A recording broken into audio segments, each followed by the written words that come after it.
सबसे पहले तो यहाँ उपस्थित आप सभी को मेरी ओर से जोहार है। और आज इस कार्यक्रम में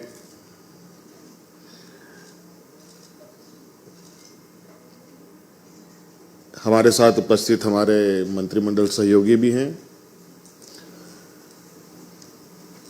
हमारे राज्य के सभी वरीय पदाधिकारी हैं, विभागीय पदाधिकारी भी हैं और दुनिया के जाने माने गूगल के, IBM के, माइक्रोसॉफ्ट के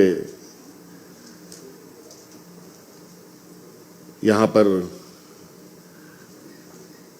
प्रतिनिधि भी हैं। उनके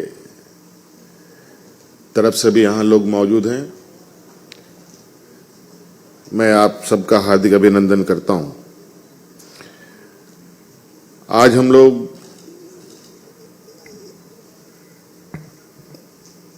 झारखंड सरकार की तरफ से आज यहाँ जो 2 दिवसीय कार्यक्रम आयोजित है,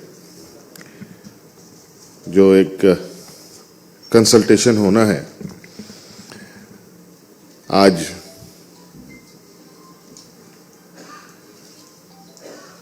ये पहला दिन है। आज हम लोगों ने इसको प्रारंभ किया है और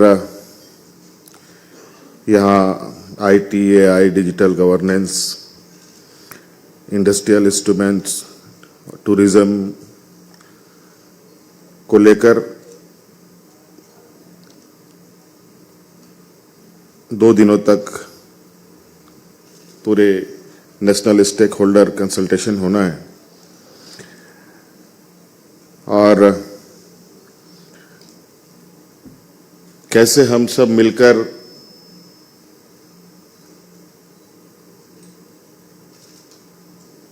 झारखंड के समग्र विकास हो सके, इस पर हम सभी लोग चर्चा करेंगे।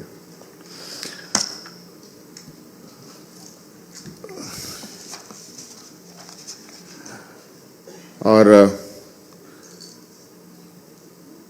कुछ महीना पहले ही हम लोग झारखंड प्रदेश एक युवा राज्य के रूप में स्थापित हुआ है। 25 साल का झारखंड हुआ और पहली बार सरकार को दुनिया का जो सबसे उच्चतम जगह है, वर्ल्ड इकोनॉमिक फोरम, वहाँ भी हम लोगों ने झारखंड को पहुँचाने का प्रयास किया है और अपनी बातों को दुनिया तक पहुँचाने का प्रयास किया है। और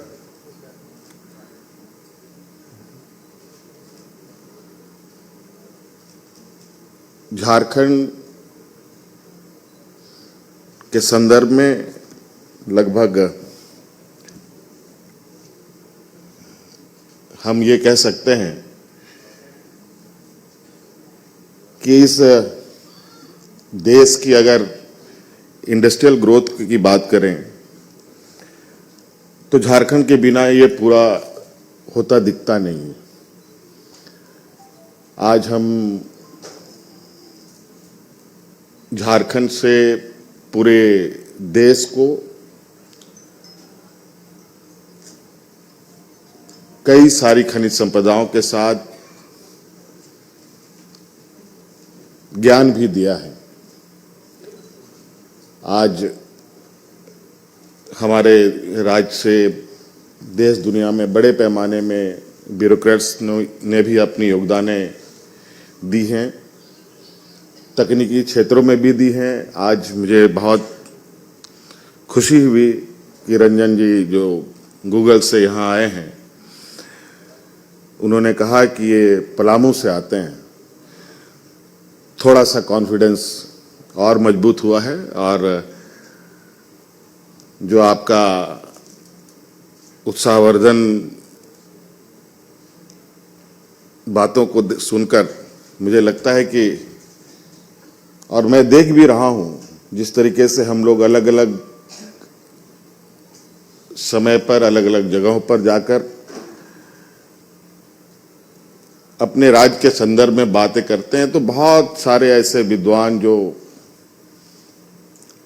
झारखंड से जुड़े हुए हैं, दुनिया के अलग अलग कोने में हैं, और स्वाभाविक है जिस मिट्टी से जन्म हुआ हो उस संदर्भ में उनकी विचार कहीं ना कहीं जरूर होती होंगी। मैंने इस बात को महसूस भी किया, और आज हमने उसी तरीके का एक प्रयास किया है कि झारखंड प्रदेश अपनी जो आवश्यकताएं हैं, जो आने वाला चुनौती है, और राज्य के हर नागरिक तक पहुंच की जो सोच है वो हम किन किन तरीकों से हम कर सकें, और जो लोग इस क्षेत्र में एक्सपर्ट हैं उनके साथ हम कैसे तारतम्य बैठा पाएं, उनकी क्या आवश्यकता है, हमारी क्या आवश्यकता है, और कैसे एक साथ हम आगे बढ़ सकें।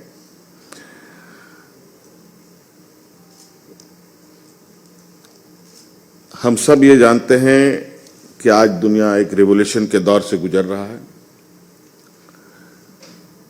हर चीज और बहुत सारी चीजें आई, चली भी गई, और भी चीजें आएंगी, और कई सारी चीजें चली भी जाएंगी। ये भी सही है और सच है।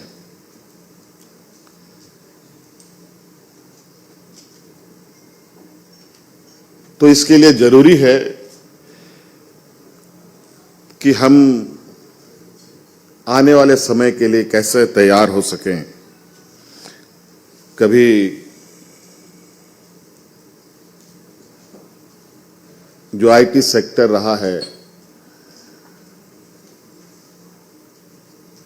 वो बहुत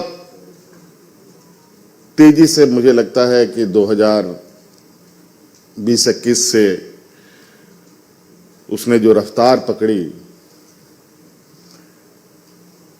और इतनी तेजी से पकड़ी है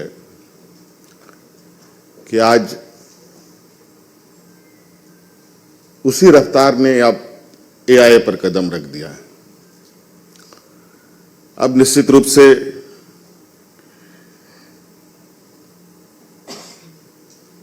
जिस तरीके के चर्चाएं हैं एआई के साथ, डाटा का उपयोगिता, डिजिटल इंफ्रास्ट्रक्चर और एडवांस जो इलेक्ट्रॉनिक मैन्युफैक्चरिंग है, उन संदर्भ में कैसे हम इसको आगे डेवलप करें, इस पर हम लोग चर्चा करेंगे।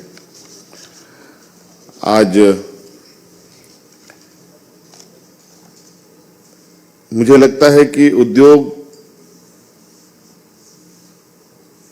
केवल जमीन को ना देखे, बल्कि उसके पूरे इकोसिस्टम को भी देखने की आवश्यकता है, जहां बहुत सारी चीजें जुड़ी है,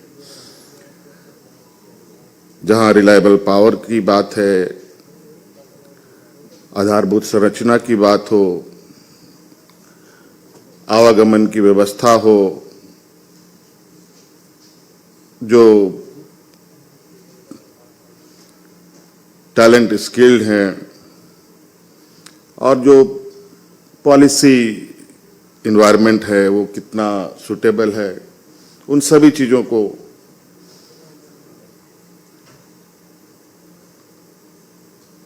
देखने की आवश्यकता है। और आज आईटी विभाग ने जो तैयारी की है, जिस तरीके से आज एक छोटा सा प्रेजेंटेशन हम लोगों ने देखा है, और उस प्रेजेंटेशन पर एक अभी हम लोग और लंबी चर्चा करेंगे, कल तक ये चर्चाएं होंगी। और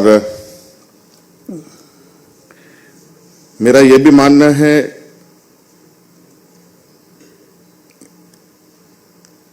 राज्य है वो, देश हो, विदेश हो, सबकी अपनी अपनी एक विशेषताएं हैं, सबकी अपनी अपनी कुछ बहुत ही बेहतरीन उनके व्यवस्थाएं हैं, तो कुछ कमियां भी होती हैं। मुझे लगता है कि जो कॉपी पेस्ट करने की परंपरा है उससे थोड़ा सा हम इतर सोचते हैं। मुझे कॉपी पेस्ट करने पर थोड़ा सा हम कैसे खुद को अपने तरीके से खड़ा कर पाएं, अपने संसाधन, अपनी व्यवस्था, अपने एक जो मैंने पहले कहा कि एक इकोसिस्टम के साथ हम आगे बढ़ें, तो सबके इकोसिस्टम एक अलग नेचर कैरेक्टर के साथ जुड़ा रहता है।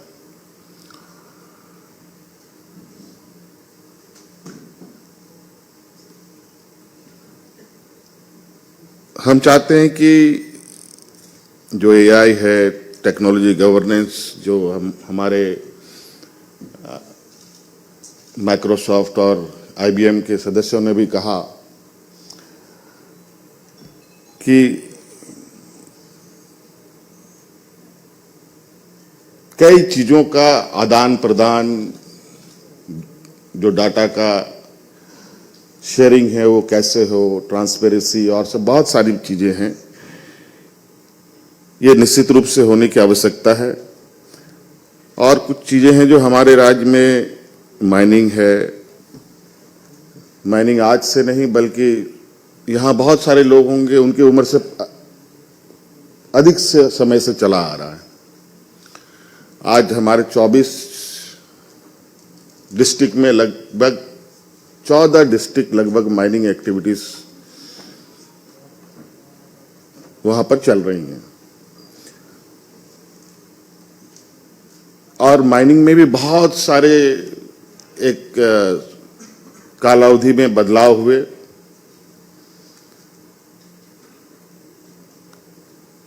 कुछ बदलाव कुछ समय तक चला, कुछ बदलाव कुछ समय तक चला।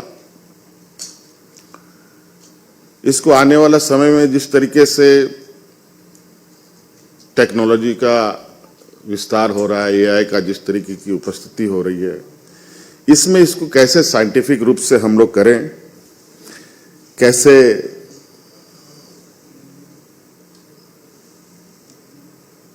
जो हमारी एक विरासत भी है जल जंगल जमीन की, उसको भी संरक्षित करते हुए हम लोग उस संसाधनों का उपयोग बेहतर कर पाएं,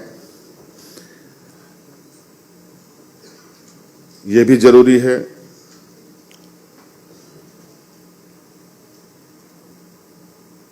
बहुत सारे ऐसे खनिज संपदाएं हमारे राज्य में हैं जो बहुत ही सेंसिटिव कैरेक्टर के साथ हैं। कोयला, लोहा तो लोग जानते हैं। कई क्रिटिकल मिनरल्स हमारे राज्य में हैं जहां ये जरूरी है कि हम आज तकनीक का साथ लेकर के उनका हम बेहतर उपयोग कर पाएं। यूरेनियम जैसे हमारे राज्य में बड़े पैमाने पर भंडारण है और अभी जो हमें जानकारी मिल रही है कि आने वाले मिनिमम 100 साल तक के लिए तो दूसरे जगह यूरेनियम की खोज की आवश्यकता नहीं है। उसके साथ साथ बहुत सारे जो हमारे पास माइका जैसा खनिज संपदा है जिसको खोज करना भी बड़ा मुश्किल है। आज के दिन में भी तकनीक उस जगह को नहीं छू पाई है जहां माइका को सही तरीके से आकलन कर पाए कि वहां पर उसकी भंडारण कितनी है। लेकिन जहां तक हम लोग देखते हैं वहां के जो ग्रामीण हैं उनको इसकी आभास जरूर होती है कि ये बहुत महत्वपूर्ण संपदा है और वो इसलिए उसको भाप पाते हैं कि जब वो उसकी माइनिंग करते हैं, उनको कहीं बाजार में उनको बेचा जाता है, जब उसका एंड यूज कहीं बेहतर हो रहा है, जब उनकी डिमांड बढ़ती है,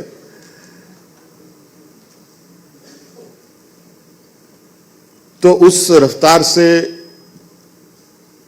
उन खनिजों का भी खनन किया जाता है।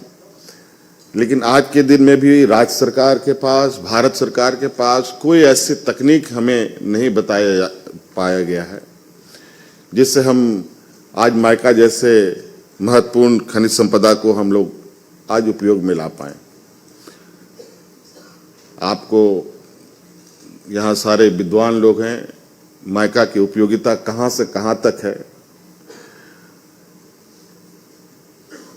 वो आज शायद हम उसको सही तरीके से ढूंढ पाए तो ये राज्य के लिए भी बेहतर होगा। इसके अलावा हमारे राज्य में खनिज संपदा जो जमीन के अंदर जो हमारी क्षमता है वो तो किसी से छुपा नहीं है। प्रकृति ने बहुत बेहतरीन ढंग से झारखंड प्रदेश के अंदर, जमीन के अंदर में भी अनगिनत और असीम संभावनाएं छुपा के रखी, और प्रकृति ने जमीन के ऊपर भी इतने खूबसूरत वादियां हैं हमारे पास जिसको आज हम टूरिज्म के लिए भी आगे बढ़ने की तैयारी में हैं। आज इस संदर्भ में भी यहाँ पर आज हम चर्चा करेंगे। और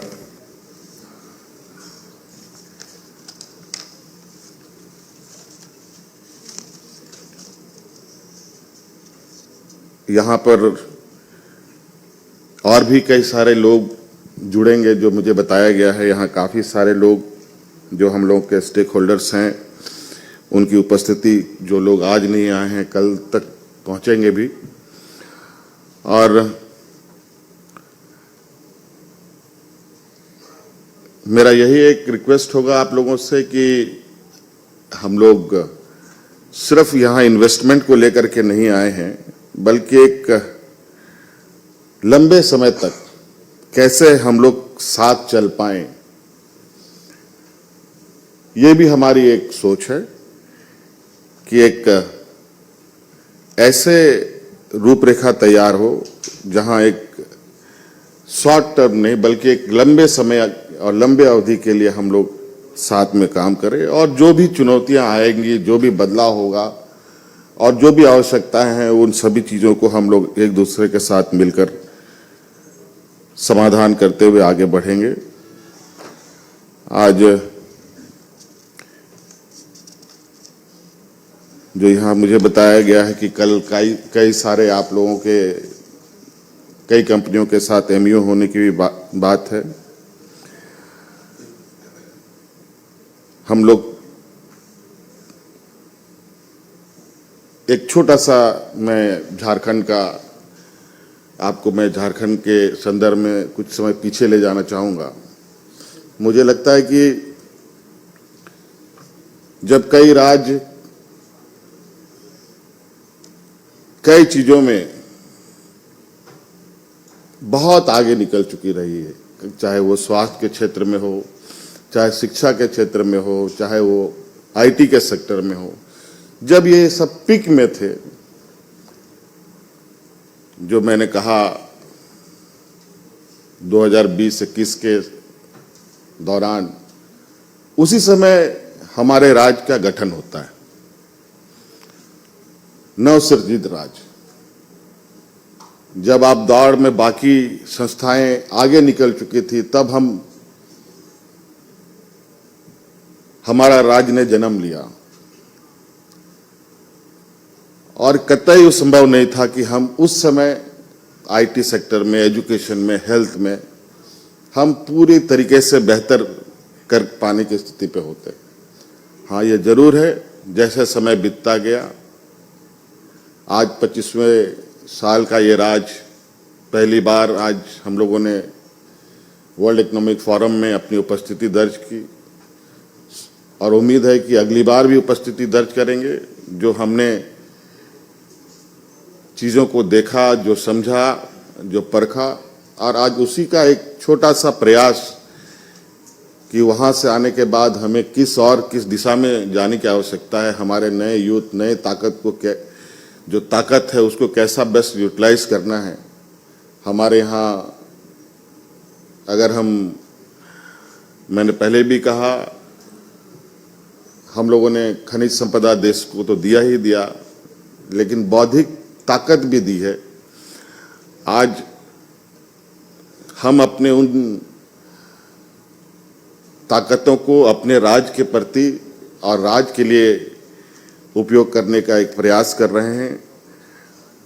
हमारी पहचान सिर्फ माइंड से नहीं, माइंड से भी होनी चाहिए। सिर्फ रिसोर्स नहीं, रिसर्च भी होना चाहिए। सिर्फ एक्सट्रैक्शन नहीं, इनोवेशन भी होना चाहिए। और ग्रोथ नहीं, इंक्लूसिव ग्रोथ भी होना चाहिए। इसी राह पर आगे बढ़ने का एक फिर से प्रयास हम लोगों ने आज यहाँ ही शुरू किया है। निश्चित रूप से बेहतर परिणाम के साथ हम लोग आगे बढ़ेंगे। आज इस कार्यक्रम में उपस्थित होने के लिए आप सभी लोगों का बहुत बहुत आभार, और कल और हम लोग इस पर चर्चा करेंगे। आप सब लोगों का बहुत बहुत धन्यवाद, शुक्रिया, जोहार। लाइव लगातार के वीडियो को लाइक करें, सब्सक्राइब करें और बेल आइकन को दबाना न भूलें।